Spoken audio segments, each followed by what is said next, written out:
How to configure cron jobs on Plesk, cPanel, and cloud servers. This video will serve as your guide on how to configure cron jobs on Plesk, cPanel, and cloud servers.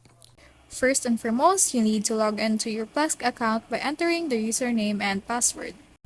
Once you are logged in, you can navigate to the website's and domain panels to proceed further. Here, search for Schedule Tasks. Click on it. Here you can see the options like Add Task, Refresh, Remove, and Settings. Click on Add Task. Here you can add a variety of tasks depending on your needs.